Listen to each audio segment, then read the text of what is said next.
आज हम डिस्कस करेंगे next set of 5 questions for UPPCS prelims 2025, जो कि एक तरह से आपकी पीवाईक्यू की ही डिस्कशन आप कह सकते हो, एंड रिवीजन के लिए आपको हेल्प करेगी जब भी 2026 का आपका अटेम्प्ट होगा।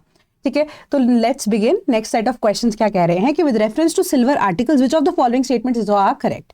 पहली है कि silver articles turn black after some time when exposed to air. Second, it happens due to the coating of silver sulphide. ठीक है, तो ये क्यों होता है? तो पहली केस में उन्होंने ये चीज बोली, तो ये तो बिल्कुल नॉर्मल सी बात है ना कि आर्टिकल्स जो हैं वो ब्लैक हो जाते हैं। प्योर सिल्वर भी अगर आप लो या नॉर्मल सिल्वर भी अगर आप लेते हो, व्हेन एक्सपोज टू एयर। अब एयर के अंदर आप देखते हो कि बहुत तरह के कंपोनेंट्स एग्जिस्ट करते हैं, मेजरली जिसके अंदर अब नाइट्रोजन है, ऑक्सीजन है। ठीक है, सारी चीजें जो हैं वो एग्जिस्ट करती हैं। ठीक है, सो अब केमिकल रिएक्शन तो ऑटोमेटिकली होता ही रहेगा। अब अगर आप सिल्वर को रखते हो, कोई भी सिल्वर का यूटेंसिल या ज्वेलरी पीस अगर आप लेकर आते हो, उसके अंदर एक मेजर सा कंपोनेंट क्या होता है कि आप बोलते हो कि कई बार आजकल जैसे ट्रेंड चल गया है ना कि ऑक्सीडाइज ज्वेलरी जो है वो होना हमारे पास जरूरी है ना। ऑक्सीडाइज सिल्वर जो प्रोडक्ट्स है वो लेने जरूरी है। उसके पीछे क्या है? उसके ऊपर वो एक लेयर लगाना चाहते हैं ऑफ सिल्वर, है ना। That is the layer of sulphide. ठीक है, सो अब हमारे पास क्या प्रोसेस रहता है एज पर द इक्वेशन अगर मैं आपको समझाऊं तो बेसिक साइंसेज एंड एनसीईआरटी से आपको डायरेक्ट क्वेश्चन पूछा गया, जो कि आपकी 6 से 10th की एनसीईआरटीज जिसमें आपको बेसिक चीजें यहाँ पर बताई गई हैं, उसका होना भी पीसीएस के पेपर में बहुत जरूरी है। याद रखना उसको जरूरी है। दोनों स्टेटमेंट यहाँ पर करेक्ट है। अब हमारी इक्वेशन को अगर आप देखो, Ag stands for silver and hydrogen sulphide की जो लेयर है, ठीक है, वो उसके ऊपर जब चढ़ाई जाती है तो ये क्या होता है? डिस्प्लेसमेंट रिएक्शन यहाँ पर हो रहा है, Ag2S प्लस हाइड्रोजन। ठीक है, हाइड्रोजन इसके अंदर रिलीज होती है, तो ये ब्लैकिश लेयर जो है वो नजर आनी शुरू हो जाती है। सो अब क्या प्रोसेस है कि जैसे अब कोई भी ऐसा मेटल है, स्पेसिफिकली जब हम सिल्वर के कॉन्टेक्स्ट में बात करते हैं, जितना ज्यादा उसका प्योरिटी रेट हाई होगा उतना ही कम वो जल्दी ब्लैक होना शुरू होगा। ठीक है, सो अब अगर आप किसी भी प्रोडक्ट को परचेज करते हो सिल्वर से रिलेटेड जो भी है, ठीक है, उसकी अगर आपको प्योरिटी को यहाँ पर जज करना चाहते हो आप सिल्वर की, तो उसको अगर आप ओपन में रखोगे एंड वो जितनी लेट यहाँ पर ब्लैक होना शुरू होगा उतनी ही ज्यादा उसकी प्योरिटी होगी। So that also depends upon the kind of silver, and कहने का मतलब ये कि कितना ज्यादा उसके अंदर ओरिजिनल मेटल प्लस अलॉय को यूज किया गया है या डिफरेंट अदर अलॉयज को यूज किया गया है, उसके बेसिस पे ये चीज को डिफाइन किया जाएगा। डायरेक्ट क्वेश्चन था, ये आपसे पूछा गया। Then match list 1 with list 2 and select the correct answer using the code given below. तो अब यहाँ पर Chandrayaan 3, Aditya L1, INSAT 3DS की बात की जा रही है, RLV लेक्स की बात की जा रही है। चंद्रयान 3 हमारा क्या है? एक ऐसा आप कह सकते हो कि प्रोजेक्ट था जो कि अब to the southern node of the sun, ठीक है, southern node of the moon, उसके केस में यहाँ पर लॉन्च किया गया था। क्यों? क्योंकि अब जो अर्थ है जब वो रोटेट करती है उसी के ही सिंक्रोनस तरीके से, मतलब उसी ही आप कह सकते हो कि तरह वो भी रोटेट होता है, मून भी रोटेट होता रहता है। तो हम क्या करते हैं, हम एक ही साइड ऑफ द मून हमेशा देखते हैं, तो other side of the moon जो है वो कभी भी यहाँ पर फेसिंग द अर्थ होता ही नहीं है। तो उसी को ऑब्जर्व करने के लिए यहाँ पर चंद्रयान 3 को लॉन्च किया गया। आदित्य L1, आदित्य मीन्स सन, तो लैग्रेंज पॉइंट 1 के ऊपर, अब जैसे सपोज कीजिए this is our sun, this is our Lagrange point 1, this is our Earth and this is our moon. तो लैग्रेंज पॉइंट 1 डिफरेंट ऐसे 5 ऐसे लैग्रेंज पॉइंट्स हैं जिनके अंदर लैग्रेंज पॉइंट 1 एक ऐसी जगह है, या लैग्रेंज पॉइंट्स जो हैं ऑल टुगेदर वो क्या कहते हैं आपका, कि अब एक ऐसी स्टेबल लोकेशन है वो within the universe around the sun, जहां पर आप कोई भी अगर ऑब्जेक्ट को, सैटेलाइट हो गई या कोई भी ऑब्जेक्ट को स्पेस के अंदर लॉन्च करते हो इन लैग्रेंज पॉइंट्स पे, तो वो स्टेबल हो जाता है।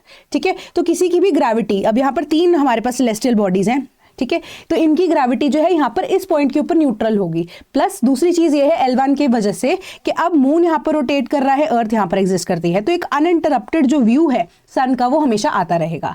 अब इनसाइड 3DS की बात करें तो ये वेदर फिनोमिना को जज करने के लिए, प्लस उसके अलावा रेस्क्यू ऑपरेशंस को जज करने के लिए यहाँ पर बनाया गया था, रेस्क्यू ऑपरेशंस को कैरी आउट करने के लिए।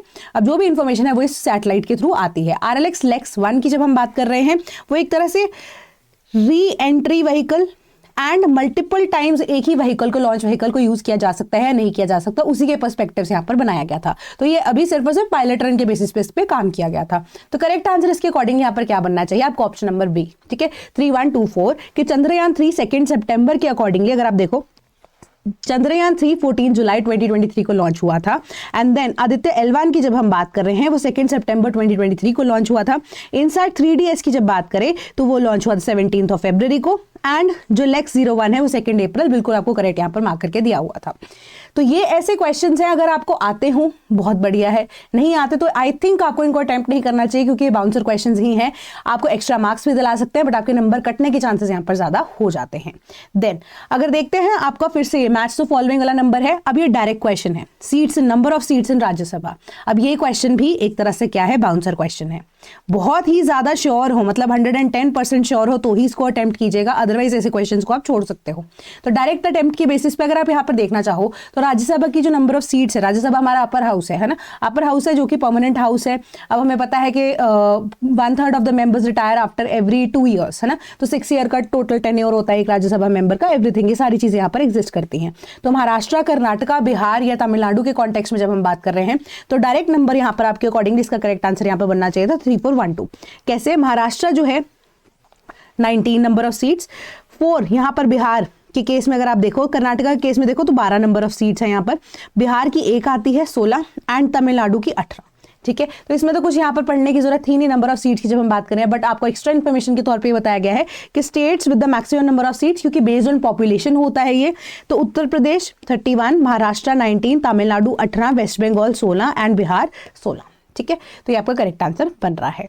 Then given below are 2 statements, one is labelled as assertion and other is reasoning. Assertion reasoning का था ये कि poverty line differs across time and country. Second, the basic needs of people vary across regions and over time. तो आपको यहाँ पे assertion ये बोल रही है कि पॉवर्टी लाइन जो है हर एक स्टेट है, यानी कि हर एक कंट्री के अकॉर्डिंगली वो वेरी करती है।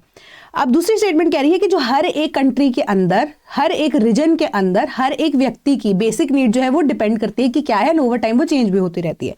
तो दोनों की दोनों स्टेटमेंट्स यहाँ पर करेक्ट बनती है, बिल्कुल बेसिक सा सिंपल था। ठीक है, कि करेक्ट आंसर जो है हमारे पास ऑप्शन नंबर डी बनता है। अब पॉवर्टी लाइन के बेसिस पे देखो क्या होता है, पॉवर्टी लाइन वो लाइन होती है जो कि, पॉवर्टी लाइन को जनरली हम ऐसे एस्टिमेट करते हैं, not a triangle, poverty line को हम जनरली ऐसे देखते हैं। अब इस लाइन को अगर आप पॉवर्टी लाइन मानकर चल रहे हो, ठीक है, तो अब इसके ऊपर अगर आप एग्जिस्ट कर रहे हो, इसके ऊपर आपकी इनकम है तो आप पॉवर्टी लाइन से ऊपर हो, इससे नीचे हो तो आपकी जो इनकम है, मतलब पॉवर्टी लाइन से आप नीचे हो, मतलब आपकी इनकम ऑटोमेटिकली कम है आपकी सस्टेनेंस के तौर पे। तो अब आप ये देखो कि हर एक कंट्री के अंदर, एक घर के अंदर भी, सपोज कंट्री तो छोड़िए, एक घर के अंदर भी एक व्यक्ति की जो सैलरी है वो सेम नहीं हो सकती, है ना। तो अब पॉवर्टी जो है, या आपकी जो सैलरी के बेसिस पे, आपकी इनकम के बेसिस पे आप कहाँ पे फॉल करते हो, उस वो आपकी इकोनॉमिक नीड्स, आपकी इन्फ्लेशन, आपका टैक्स रेट क्या है, या आपकी इनकम टोटल क्या है, आपका रहन सहन क्या है, उसके ऊपर डिपेंड करती है। तो हर एक कंट्री हर एक टाइम के बेसिस पे यहाँ पर पॉवर्टी लाइन डिफर करती है। अब 1947 में जो इन्फ्लेशन रेट था वो भी एग्जिस्ट नहीं करता, वहां पर तो उस टाइम पे 1 रुपए की वैल्यू बहुत ज्यादा थी। इन्फ्लेशन की वजह से एंड वेरियस अदर फैक्टर्स की वजह से अगर आप अभी देखोगे कि आपका जो पॉवर्टी रेट है या पॉवर्टी लाइन की जब हम बात कर रहे हैं, इवन कि हमारी इन्फ्लेशन है, तो वो तो चेंज हुई है ना, थोड़ा सा ऊपर तो गया ही है ना उसके कॉन्टेक्स्ट में। तो अब यही पर्सपेक्टिव को यहाँ पर अप्लाई करके देखो तो बिल्कुल सही बनता है कि हर एक कंट्री के अंदर भी बेसिक नीड्स अलग है। अब कहीं पे बेसिक नीड क्या होगी कि किसी के, जैसे अफ्रीकन नेशंस की भी अगर हम बात करते हैं, वहां पे तो मैल न्यूट्रिशन एग्जिस्ट करती है ना, कि वहां पर तो 2 वक्त की रोटी भी कई नेशंस के अंदर अवेलेबल नहीं होती है। बट कुछ ऐसी कंट्रीज हैं लाइक इंडिया जहां पर हमारे पास एक्सेसिवली यहाँ पर प्रोड्यूस एग्जिस्ट करती है, लोग जो है अभी भी मैल न्यूट्रिशन तो है ही है, बट सरकार की तरफ से भी काम हो रहा है, बट यहाँ पर जो नीड्स है वो डिफर करती हैं। जैसे हम मैस्लोज हायरार्की ऑफ नीड्स की भी कई बार बात करते हैं, तो आपकी बेसिक नीड सबसे पहली होती है। बेसिक नीड के बाद आप धीरे धीरे करते करते अपने कंफर्ट जोन से इतना ज्यादा उठ जाते हो, या कंफर्ट जोन में इतना ज्यादा आ चुके होते हो, अब बोलते हो कि अच्छा हमारे पास खाने के लिए प्रॉपर है, खाने के बाद अब क्या करेंगे कि घर अच्छा ले लेते हैं, घर अच्छा तो गाड़ी अच्छी हो जानी चाहिए, है ना। तो वो नीड्स जो है वो टाइम एंड टाइम अगेन यहाँ पर वेरी करती रहती हैं एंड रीजन के अकॉर्डिंगली भी वेरी करती है। तो करेक्ट आंसर इसका यही बनता है। देन नेक्स्ट है कि विद रेफरेंस टू साहित्य अकादमी युवा पुरस्कार announced in June 2025, Which of the following statements is are correct? तो अब आपको यहाँ पर ना सिर्फ और सिर्फ स्टेटमेंट क्वेश्चन के अच्छे से भी पढ़नी थी कि साहित्य अकादमी युवा पुरस्कार जो कि अनाउंस हुआ है जून 2025, मतलब इसी अवार्ड के अकॉर्डिंगली, इसी अवार्ड के कॉन्टेक्स्ट में आपको ये क्वेश्चंस के जो स्टेटमेंट है उसको देखना है कि युवा पुरस्कार जो है अनाउंस किया गया था 23 इंडियन लैंग्वेजेस के अंदर। दूसरा है कि देयर इज नो युवा पुरस्कार इन डोगरी दिस ईयर, तो ये डायरेक्टली आपके करंट अफेयर से क्वेश्चन पूछा गया है, तो आपके न्यूज के अंदर ये क्वेश्चन जो है आपका आंसर हो सकता था। तो इसी वजह से डेली आपको न्यूज़पेपर को पढ़ना कितना ज्यादा जरूरी हो जाता है वो इंपॉर्टेंट है, क्योंकि अगर आप युवा पुरस्कार की बात करो तो ये युवा पुरस्कार नाम से आपको पता लग रहा है कि यंग लीडर्स, 18 साल से कम वाले जितने भी हैं व्यक्ति, जो लोग हैं, जो बच्चे हैं, जो चाहते हैं आप राइटिंग के अंदर परस्यू करना चीजों का, है ना, अच्छे लिखित, यहाँ पे पोएट हो सकता है, कोई स्टोरी राइटिंग के लिए भी हो सकता है, उनको यहाँ पर सम्मानित करने के लिए, प्लस उनके कामों को यहाँ पर क्या करने के लिए एक इनिशिएटिव लिया गया सरकार के द्वारा कि उसको रिकॉग्नाइज किया जा सके, है ना। तो हर बार ये वैसे 24 इंडियन लैंग्वेजेस में है, उसको लॉन्च किया जाता है या इसको अनाउंस किया जाता है, बट अभी के केस में अगर आप देखो इस साल सिर्फ 23 इंडियन लैंग्वेजेस के अंदर ही यहाँ पर अनाउंस किए गए अवार्ड्स, क्योंकि डोगरी रीजन के अंदर या डोगरी लैंग्वेज के अंदर भी युवा पुरस्कार इस साल नहीं अनाउंस किया गया था। तो करेक्ट आंसर हमारे पास आता है ऑप्शन नंबर सी, दोनों की दोनों स्टेटमेंट्स करेक्ट हैं। तो न्यूज़पेपर से भी यहाँ पर क्वेश्चन आपको पूछा गया। तो आज की जो अब मैं समरी यहाँ पर क्वेश्चंस की देना चाहूँ आपको, ऑर्डर में ही चल रहे हैं हम। आपकी एनसीईआरटी यहाँ पर कवर हुई आपका अब न्यूज़पेपर कवर हो गया, ठीक है। न्यूज़पेपर से रिलेटेड चीज़ें जो हमने वो भी देखी। अब उसके बाद अगर हम यहाँ पर देख रहे हैं कि आपके कंटेक्सचुअल क्वेश्चंस के अंदर आपका जहाँ पर सिचुएशन बेस्ड क्वेश्चंस है, जिसके अकॉर्डिंगली हमने ये भी डिस्कस किया था कि हमारे जो अब डिस्कशन के बेसिस पे, जैसे हमने ये वाला क्वेश्चन डिस्कस किया था असर्शन लेबरिंग वाला, पॉवर्टी लाइन, इकोनॉमी से रिलेटेड है जनरली आपका ये। देन आपका जो ये डायरेक्ट कंटेक्सचुअल क्वेश्चन में आपको डायरेक्ट क्वेश्चन यहाँ पर पूछ लिए गए। तो ये सारी चीज़ें अभी भी स्टेट पीसीएस के लिए बहुत इंपॉर्टेंट है। तो एक बार आप इसके ऊपर नजर इस बार के पेपर देने से पहले भी मार लेना, क्योंकि हो सकता है कई बार आपसे कुछ भी ऐसे रिपीटेडली क्वेश्चन पूछा जाए। एग्जैक्ट क्वेश्चन तो नहीं आएगा ऑल दो, बट रिपीटेड क्वेश्चन आपको फिर से पूछा जा सकता है इसी कॉन्टेक्स्ट के अंदर, तो थोड़ा सा आइडियाज के अंदर लेके चलना। सो यूपीपीसीएस का फाउंडेशन बैच फॉर 2026 हमारी तरफ से लॉन्च हो चुका है, जहां पे प्रीलिम्स एंड मेंस की आपकी प्रॉपर कवरेज होगी with respect to general studies and UPPCS की जो जनरल स्टडीज है। तो we are not covering Hindi और इंग्लिश ऐसे, तो मैं आपको डायरेक्टली वो चीज बता रही हूँ, only at a price of ₹19,999। यहाँ पर आपके एनसीईआरटी की कवरेज भी है, यूपीजीके की कवरेज भी है, कंप्लीट जीएस की कवरेज भी है, प्रीलिम्स एंड मेंस की आपको टेस्ट सीरीज भी यहाँ पर प्रोवाइड की जाएंगी, पीवाईक्यूज प्रीलिम्स एंड मेंस के आपको डॉक्यूमेंट पीडीएफ के फॉर्म में दे दी जाएंगे, एंड यहाँ पर आपके जो मेंस के जो टेस्ट है, टेलीग्राम सपोर्ट है, वो सारी चीज़ आपको यहाँ पर प्रोवाइड की जाएगी। तो आप हमारी वेबसाइट www.cpclass.com पर जाकर चेकआउट कर सकते हैं कोर्स को, या हमारे टोल फ्री नंबर 1800-890-3043 पे हमें कॉल भी कर सकते हैं, sleepy.class@gmail.com पे हमें ईमेल भी कर सकते हैं, कमेंट सेक्शन आपके पास अवेलेबल है। That is all from my side today, thank you so much.